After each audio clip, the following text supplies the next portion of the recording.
देश भर में हाजीपुर सिर्फ केले के लिए नहीं जाना जाता, बल्कि हाजीपुर इसलिए भी जाना जाता है क्योंकि यह रामविलास पासवान का क्षेत्र रहा है।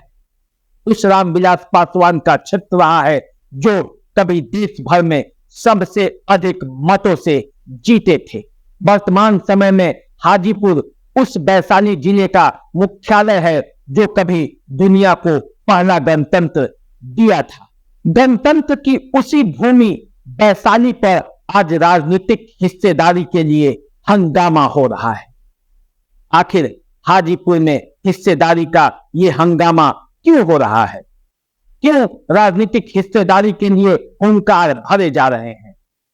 इसी क्यों का जवाब पाने के लिए और जवाब समझने के लिए मैं आपके बीच हाजिर हूं। तो चलिए आज इसे समझा जाए, जाना जाए। उससे पहले आप मेरा अभिनंदन स्वीकार करें। नमस्कार, देसी अड्डा पर आपका स्वागत है। मैं हूं राकेश तिवारी। जिन लोगों ने अब तक इस चैनल को सब्सक्राइब नहीं किया है, कृपया इसे सब्सक्राइब कर लें। फेसबुक और इंस्टाग्राम पर हमें फॉलो कर लें। चलिए अब चर्चा पर लौटते हैं और हाजीपुर का इतिहास और भूगोल दोनों समझते हैं। वर्तमान समय में हाजीपुर अनुसूचित जाति के लिए रिजर्व है। इस सीट से पहली बार 1957 में बिहार के पूर्व मुख्यमंत्री रामसिंदर दास चुनाव लड़े थे। तब वे महज 36 साल के थे। इस सीट से वे कुल 4 बार चुनाव लड़ चुके हैं। 2 बार उन्हें शिकस्त भी मिली है और 2 बार वे जीते भी। 1977 से 2019 तक इस सीट पर रामविलास पासवान का दबदबा रहा है। इस दौरान वे लोकसभा के 10 बार चुनाव लड़े। 8 बार विजयश्री मिली, जबकि 2 बार वे यहां से चुनाव हारे भी हैं। 1984 के लहर में ये कांग्रेस प्रत्याशी से चुनाव हार गए थे, जबकि 2009 में भी ये चुनाव हारे थे और तब रामसुंदर दास ने ही जदयू के टिकट पर उन्हें पराजित किया था। 2019 में रामविलास पासवान ने इस सीट से अपने भाई पशुपति पारस को चुनाव लड़ाया और वो जीत गए। रामविलास पासवान के मृत्यु के बाद उनकी पार्टी लोजपा 2 धड़े में बट गई।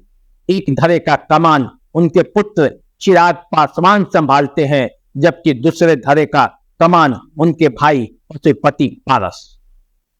अब ये सवाल है कि हाजीपुर जहां से रामविलास पासवान चुनाव लड़ते रहे हैं, आखिर उसका असली वारिस कौन है, पुत्र या भाई? लड़ाई बस इसी की है। इसी राजनीतिक हिस्सेदारी के लिए हाजीपुर में हंगामा बरपा है। इस मुद्दे पर हम फिर लौटेंगे और ये जानेंगे कि हाजीपुर की जनता क्या चाहती है। रामविलास का पुत्र यहां से सांसद का चुनाव लड़े या भाई, इस पर आएंगे।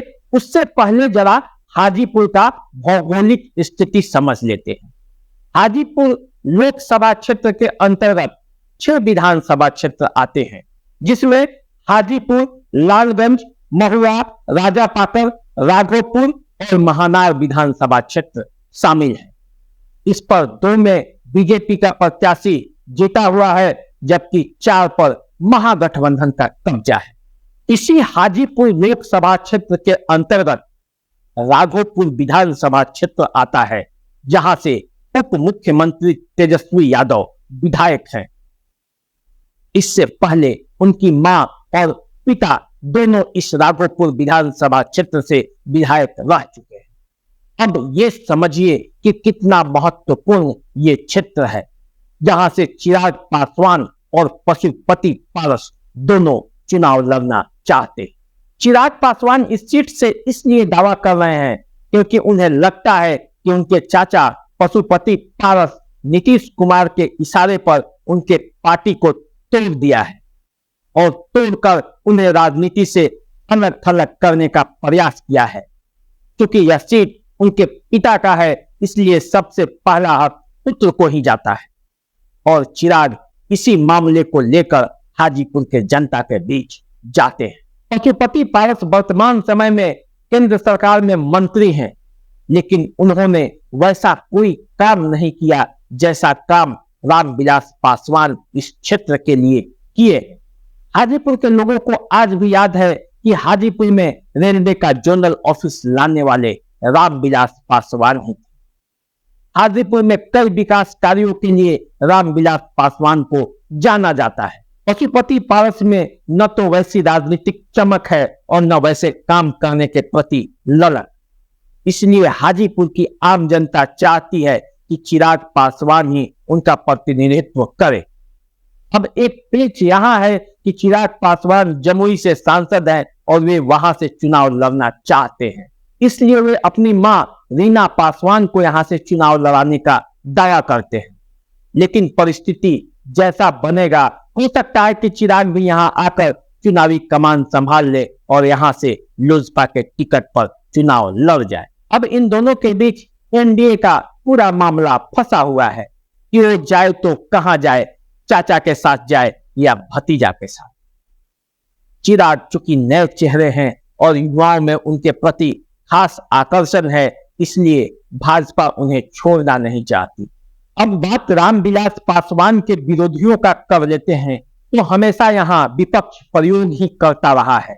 रामविलास के खिलाफ या रामविलास के परिवार के खिलाफ यहाँ प्रयोग होते रहा है, लेकिन कोई सफलता ज्यादा नहीं मिली। पिछले चुनाव में पशुपति पारस के खिलाफ महागठबंधन के तरफ से शिवचंद्र राम चुनाव लड़े थे, लेकिन वो मात्र औपचारिकता थी। इससे पहले संजीव कुमार टोनी भी कांग्रेस से चुनाव लड़कर देख चुके हैं, कोई सफलता नहीं मिला। कुल मिलाकर माना जाए तो लोजपा रामविलास के लिए यह सेफ सीट माना जा रहा है और इसीलिए चिराग पासवान किसी भी कीमत पर इस सीट को छोड़ना नहीं चाहते।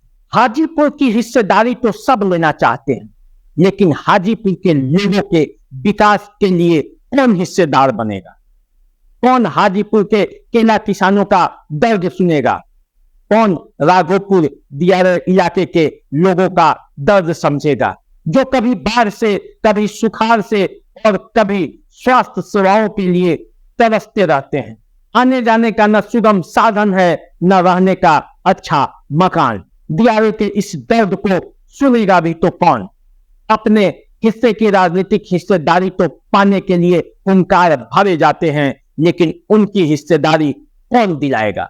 हाजीपुर चाहे जिसके हिस्से में जाए, और हाजीपुर के जनता के हिस्से में क्या आएगा?